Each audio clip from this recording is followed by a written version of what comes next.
First ஒரு பவுல் எடுத்துக்கோங்க. அதுல 2 ஸ்பூன் அளவுக்கு பச்சை பயிறு நான் ஆட் பண்ணிருக்கேன்.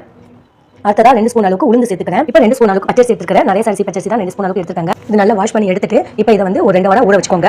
இப்போ நல்லா ஊறட்டுங்க. இது நல்லா ஊறி இருக்கான்னு பார்ப்போம். பயிறு அரிசி உளுந்து மூணுமே நல்லா ஊறிச்சுங்க. இப்போ ஒரு சின்ன ஜார் எடுத்துக்குவோம். நல்லா அந்த 3 ஊறினதை இதில் போட்டு நம்ம அரைக்க போடுங்க. தண்ணி உடம்பு எடுத்து வச்சுக்கோங்க. இப்போ இதோட வந்து நம்ம ஒரு 2 உருளைக்கிழங்கு நம்ம சேர்த்துக்க போறோம். தோல்லாம் ரிமூவ் பண்ணிட்டு பொரியலுக்கு கட் பண்ற மாதிரி இந்த மாதிரி கட் பண்ணி எடுத்து அதை சேர்த்துக்கோங்க. தண்ணி விட்டு சேர்க்காம நல்லா பேஸ்ட் அரைச்சு எடுத்துக்கோங்க. அதுக்கப்புறமா கொஞ்சம் தண்ணி சேர்த்துக்கலாம். முதல்ல பேஸ்ட் அரைச்சு எடுத்துக்கிட்டேன் இந்த மாதிரி. அதுக்கப்புறம் கொஞ்சமா தண்ணி சேர்த்துக்கோங்க. தேவையான அளவுக்கு சேர்த்துக்கோங்க. ரொம்ப சேர்க்க வேணாம். இதை நல்லா ஃபில்டர் பண்ணி எடுத்துக்க போறோம். அந்த சக்கையை தனியா சாறு தனியா ஃபில்டர் பண்ணி எடுத்துக்கோங்க. அவ்வளவுதாங்க. நான் ஃபில்டர் பண்ணி எடுத்தாச்சு. எனக்கு இவ்வளவு சாறு கிடைச்சிருக்கு பாருங்க.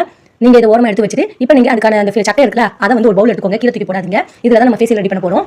அந்த சாறு வந்து நம்ம சோப்பு யூஸ் பண்ண போறோம். இந்த சக்கை வந்து நம்ம ஃபேஷியல் பண்றதுக்காக எடுத்துக்க போறோம். இப்போ இது கொஞ்சம் தண்ணியா இருக்கிறதுனால நான் 2 ஸ்பூன் அளவுக்கு கடலை மாவு சேர்த்துக்க போறேங்க. அதோட 2 ஸ்பூன் அளவுக்கு நான் தேன் சேர்த்துக்கிறேன். நீங்க 2 ஸ்பூன் அளவுக்கு கடலை மாவு 2 ஸ்பூன் அளவுக்கு நான் தேன் எடுத்துக்கிறேன். உங்களுக்கு வந்து சக்கை எந்த அளவுக்கு கிடைச்சிருக்கோ அதுக்கேற்ற மாதிரி நீங்க கலந்து மிக்ஸ் பண்ணிக்கோங்க. தேன் மட்டும் 2 ஸ்பூன் அளவுக்கு சேர்த்துக்கோங்க. கடலை மாவு பார்த்து சேர்த்துக்கோங்க. இந்த மாதிரி நீங்க கட்டி பதத்துக்கு வர மாதிரி நீங்க கடலை மாவு தேவையான அளவுக்கு சேர்த்துக்கோங்க. அப்பதான் நீங்க ஃபேஷியல் பண்றதுக்கு கரெக்டான பக்குவமா இருக்கும்.